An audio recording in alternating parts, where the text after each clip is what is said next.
Bartolo está ao lado de Leonora. Ele comenta que ela não precisava ter voltado tão cedo para ajudar, mas Leonora insiste.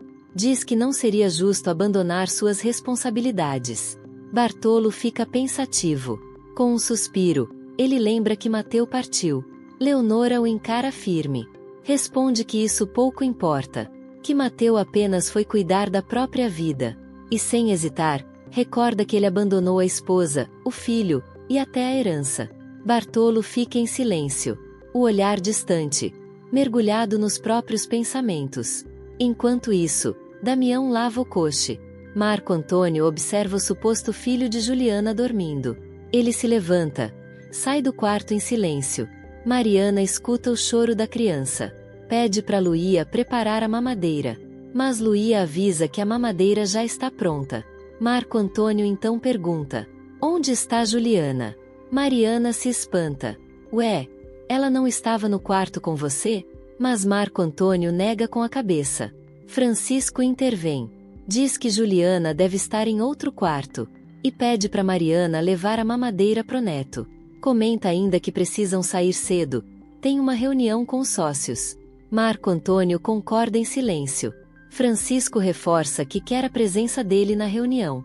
E quando Marco pergunta o motivo, Francisco responde: é sobre dinheiro.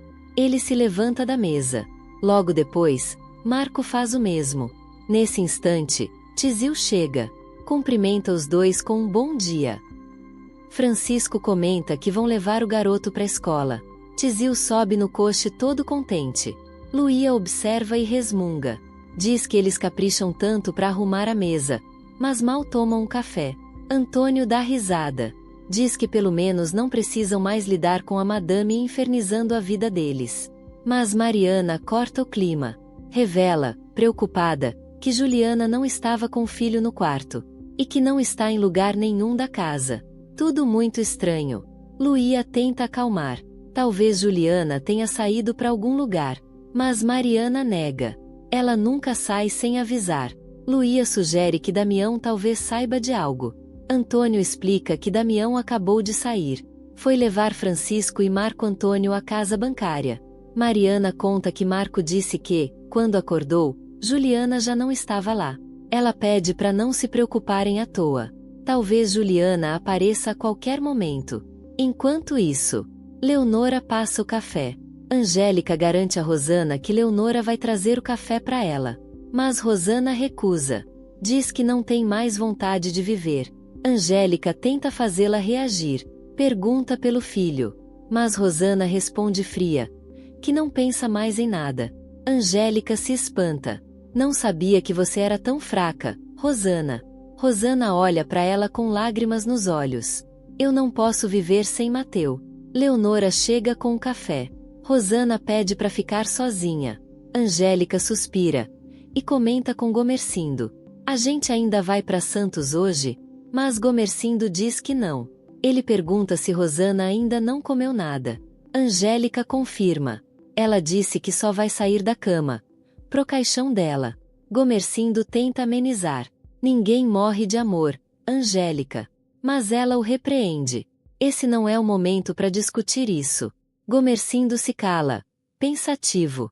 Diz que sentiria remorso se Rosana adoecesse. Angélica retruca. Remorso? Você já fez tudo para salvar o casamento dela com Mateu. Assim como tentou salvar o meu. Gomercindo a observa. Lembra que ela soube lidar com o marido. E com a italiana. Angélica baixa o olhar e confessa. No fundo, eu o amo. Se não amasse, não teria lutado tanto. Gomercindo sorri, surpreso. A cada dia você me surpreende mais. Leonora tenta confortar Rosana. Sinto muito pelo que aconteceu. Mas Deus sabe o que faz. Rosana murmura. Deus me tirou tudo.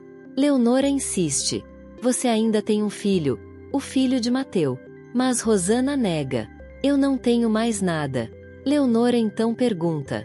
E se Mateu voltar para buscar o filho, você deixaria? Rosana encara em silêncio. E pergunta, desconfiada. Por que essa pergunta, Leonora? Leonora garante, com voz firme, que esse dia vai chegar. Diz que Mateu prometeu que um dia voltaria para buscar o filho. Rosana balança a cabeça, desacreditando. Eu não creio nisso, Leonora. Mateu não se importou com o filho quando foi embora da fazenda. Por que se importaria agora? Com os olhos marejados, ela murmura.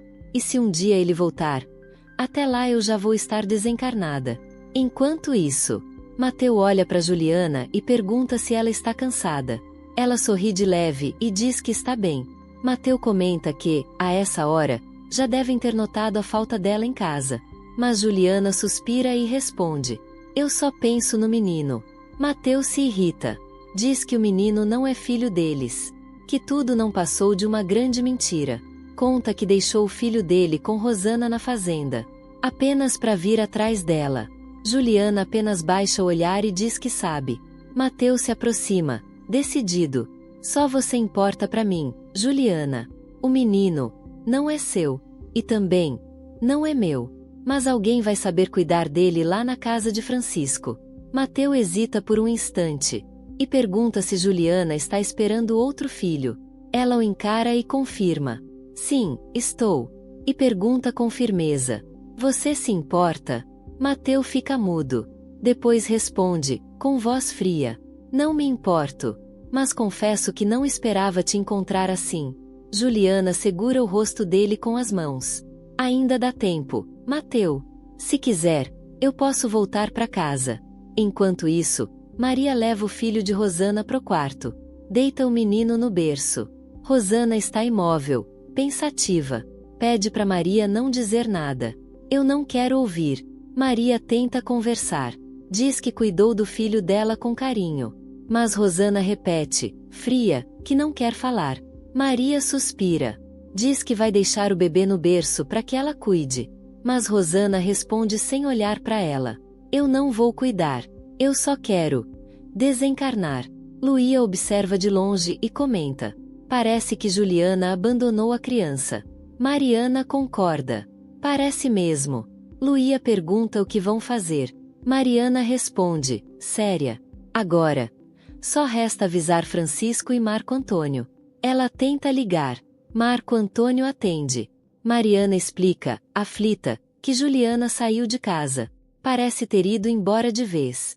Diz que ela deixou o filho no berço. Marco Antônio se surpreende, mas tenta acalmar.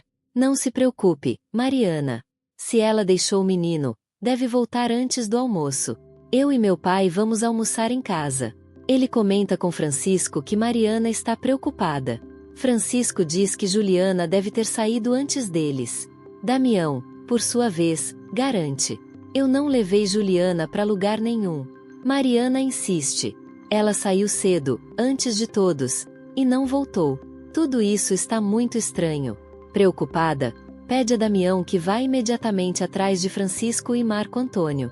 Enquanto ele sai, Mariana fica sozinha. E pensa, com o coração apertado, se Juliana teria cometido alguma loucura.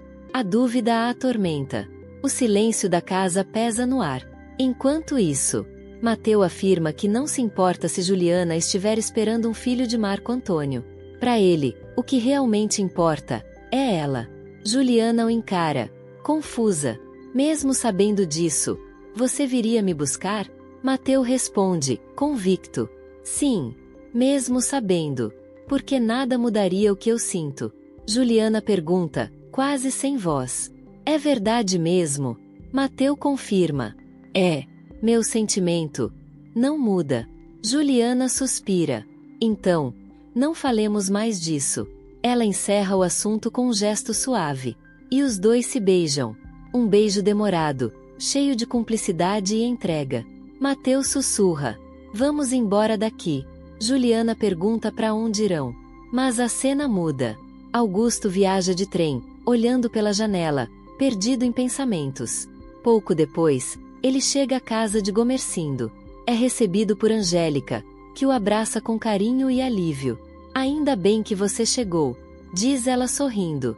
Quase nos desencontramos. Íamos para Santos. Augusto pergunta o motivo de não terem ido. Gomercindo explica que surgiram problemas em casa e que cancelaram a viagem. Augusto estranha. Problemas? Com sua filha? Angélica nega rápido. Mas Gomercindo acaba revelando. O problema foi com Mateu. Angélica confirma. Ele simplesmente foi embora, sem dizer nada. Augusto se espanta. E Rosana? Gomercindo suspira. Ele deixou tudo, mulher, filho, tudo para trás. Angélica completa. Foi atrás de Juliana. Ninguém entendeu nada. Augusto fica em silêncio, chocado. Eu nem sei o que dizer.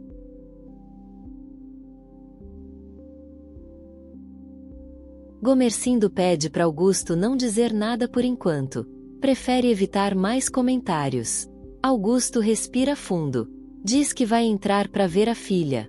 Depois, eles conversam com calma. Gomercindo fica pensativo, em silêncio. Augusto se aproxima devagar. Olha a filha com ternura, com aquele brilho de pai que sente saudade. Angélica percebe o olhar dele e sorri. Fique tranquilo. Nossa filha está ótima. Augusto toca o rosto da menina e comenta, emocionado. Parece que estou me vendo nela. Cada vez que fico longe, me dá uma saudade imensa. Ele suspira. Mas confesso que fiquei tonto com o que acabei de ouvir de seu pai. Mateu, abandonar tudo assim? Angélica confirma com a cabeça. Parece loucura, Augusto. Saiu só com a roupa do corpo. Para ir atrás de Juliana. Augusto se espanta. E seu pai não tentou impedir? Angélica responde com outra pergunta. O que ele poderia fazer? Gomercindo perdeu a paciência. E deixou que Mateu fosse embora. Augusto insiste. E Rosana? Angélica se apressa. Por favor, não toque nesse assunto agora. Não quero que ela sofra ainda mais. Augusto concorda, mas não esconde o incômodo. Eu nunca gostei de Mateu. Mas jamais pensei que ele fosse capaz disso. Angélica balança a cabeça. Triste. Infelizmente, é a verdade. Augusto a olha nos olhos. Eu nunca te abandonaria, Angélica. Por nada nesse mundo. Ela sorri. Eles se aproximam. E se beijam com ternura. Um gesto de amor e alívio. Enquanto isso, em outra parte da casa, Maria pede para Leonora levar a comida para a cozinha. Leonora comenta, preocupada, que Rosana pode acabar adoecendo. Maria suspira e responde. Acho que é exatamente isso que ela quer. De tanta tristeza. Nesse momento, Marco Antônio e Francisco finalmente chegam. Marco pergunta, aflito. Juliana já voltou? Mariana responde que não. Ainda não apareceu. Marco então pergunta se o filho dela está no quarto. Mariana confirma. Francisco comenta. Juliana nunca deixaria o filho para trás. Marco pergunta se Mariana falou com Damião. Ela diz que sim, mas garante que Damião não viu nada. Não sabe de nada sobre o paradeiro de Juliana. Marco decide agir. Vou com Damião até a casa em construção. Talvez ela tenha ido ver as obras. Mariana observa, apreensiva, e comenta com Francisco. Essa história está cada vez mais estranha. Francisco concorda. Marco pede a Damião que vá até a casa nova. Damião responde que já está indo. Marco encara. Está escondendo alguma coisa, Damião? Damião nega de imediato. Acordei cedo. Não vi Juliana saindo. Marco entra no coche e parte. Francisco comenta que não quer almoçar enquanto não souber o que está acontecendo.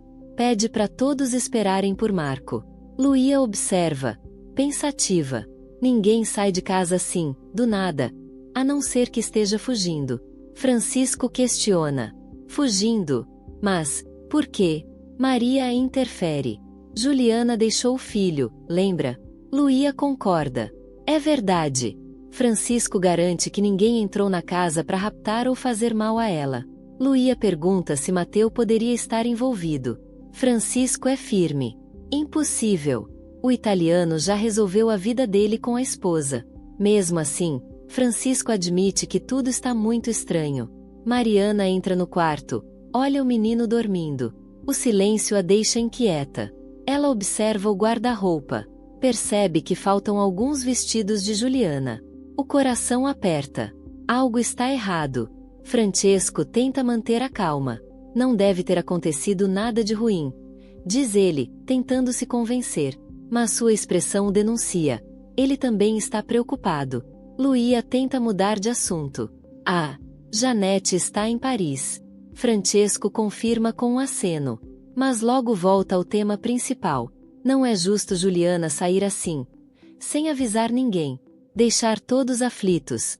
Isso não se faz. Ele respira fundo. Eu não quero pensar no pior. Mas Mariana o encara e diz, séria. Francisco, você vai ter que considerar essa possibilidade. Algumas roupas dela não estão mais aqui. O silêncio toma conta da casa. E o medo começa a crescer no olhar de todos. Francesco fica surpreso. Olha para Mariana e pergunta, com a voz embargada. Tem certeza do que está dizendo, Mariana? Ela responde firme, sem hesitar. Diz que conhece cada vestido, cada peça do guarda-roupa da casa. E garante que Juliana realmente foi embora outra vez. Francesco abaixa a cabeça, sentindo o peso da decepção. Seu olhar fica distante, como se tentasse entender onde tudo deu errado. Enquanto isso, em outra parte da casa, Augusto conversa com Gomercindo. Ele lamenta tudo o que está acontecendo, mostrando sincera compaixão. Gomercindo, com o rosto cansado e cheio de arrependimento, admite que talvez o culpado de toda essa tragédia tenha sido ele mesmo. Diz que foi precipitado, impetuoso até, ao forçar o casamento de Rosana com Mateu, sem pensar no que os dois realmente sentiam. Augusto tenta consolá-lo. Que pai não faria o mesmo, Gomercindo? Todos nós erramos tentando proteger quem amamos. Mas Gomercindo balança a cabeça. Explica que todos na casa sabiam. Mateu vivia suspirando de amor por Juliana. Ele nunca escondeu o que sentia. Nunca enganou ninguém. E com dor na voz, Gomercindo reconhece. Eu errei quando não deixei Mateu ir embora.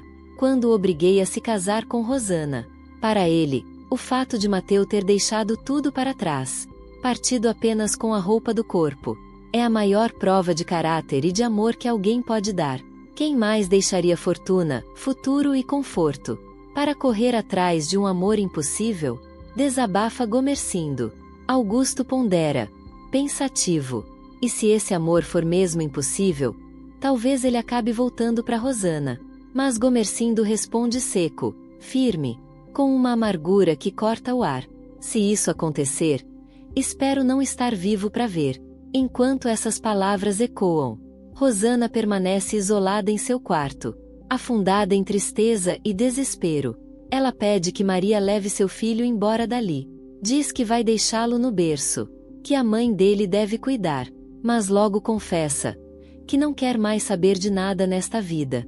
Angélica, preocupada, entra no quarto, olha a irmã com firmeza e pergunta: é assim que pretende viver agora, Rosana? Deitada, esperando que a morte venha te buscar? Rosana, com o olhar vazio, repete: eu não quero mais viver, Angélica. Me deixa sozinha. Por favor. Mas Angélica não recua. Ela fala com dureza e amor ao mesmo tempo. Quando seu filho chorar de fome ou de frio, ninguém vai cuidar dele. Vai ser você, Rosana. Só você. E completa. Se sentir fome, vá até a cozinha. Lá nunca faltou comida. A vida continua, mesmo quando dói. Rosana permanece em silêncio. O choro do bebê enche o quarto, trazendo de volta a responsabilidade que ela tenta negar. Leonora comenta, com voz calma, que Angélica não é fria como parece. Diz que talvez ela esteja certa em agir assim. Maria, aflita, confessa que não vai conseguir ouvir o choro da criança, sem fazer nada. Mas Leonora pergunta, hesitante: será que Rosana vai reagir algum dia? Angélica interrompe, decidida: não levem mais comida para ela. Ela sabe o que fez. Sabe o quanto participou de tudo isso. E agora, precisa encarar o próprio erro. Enquanto isso, em outro cômodo, Augusto muda de assunto. Diz que o café estocado por Altino não poderá ser vendido. Gomercindo estranha. Como assim, não pode vender? Augusto explica, sério. Tive que honrar um aval dado pelo seu pai. Um empréstimo feito por um amigo espanhol de Altino. Para quitar a dívida, precisei entregar o café em Santos. Angélica, surpresa, Pergunta: e quem era esse amigo de Altino? Augusto mostra um papel, um comprovante assinado. Gomercindo lê, franzindo o senho. Fica intrigado e pergunta o que aconteceu com aquele espanhol. Augusto suspira e responde: faliu, como tantos outros naquela época. E o silêncio toma conta do ambiente. Um silêncio pesado, cheio de lembranças, arrependimentos e verdades que ainda doem. Gomercindo continua olhando o comprovante nas mãos de Augusto, com o semblante fechado, a voz baixa, tomada por incredulidade. Eu nem cheguei a conhecer esse espanhol. Murmura. Altino devia estar fora de si para avalizar um empréstimo desses. Ainda mais com a economia desse jeito. Augusto solta um suspiro cansado. Olha para baixo e confessa: meu pai já não estava bem da cabeça naquela época. Gomercindo. Ele não sabia mais o que fazia. Angélica observa o comprovante em silêncio. Seus olhos percorrem o papel, mas sua mente está distante, tentando juntar as peças de um passado que insiste em doer. O silêncio que se instala entre eles é pesado, carregado de arrependimentos, dívidas e lembranças que ninguém quer reviver. Enquanto isso, a cena muda. A noite cai. As ruas estão quase vazias, iluminadas apenas pelas luzes fracas dos lampiões. Juliana caminha ao lado de Mateu. Os dois andam devagar, em silêncio, como se o peso das escolhas que fizeram ainda o seguisse de perto. Chegam ao pequeno hotel, onde são recebidos por Dolores. Uma mulher de semblante esperto e olhar desconfiado. Boa noite, meus filhos, diz ela, cruzando os braços. Preciso que paguem adiantado. Uma semana. Tem gente que se hospeda e depois desaparece sem avisar. Mateu nem pensa duas vezes. Pega o dinheiro e paga prontamente. Dolores sorri, satisfeita, e comenta: vocês dois formam um casal bonito, viu? Juliana se aproxima de Mateu, o abraça com ternura, e responde com um leve sorriso: bonitos. E com muita fome. Vamos comer alguma coisa? Mateu a encara com carinho. Sorri. E antes de responder, encosta os lábios nos dela num beijo demorado, cheio de afeto e alívio. Dolores observa a cena de longe, balançando a cabeça com um leve sorriso, talvez lembrando do tempo em que também acreditava que o amor podia tudo.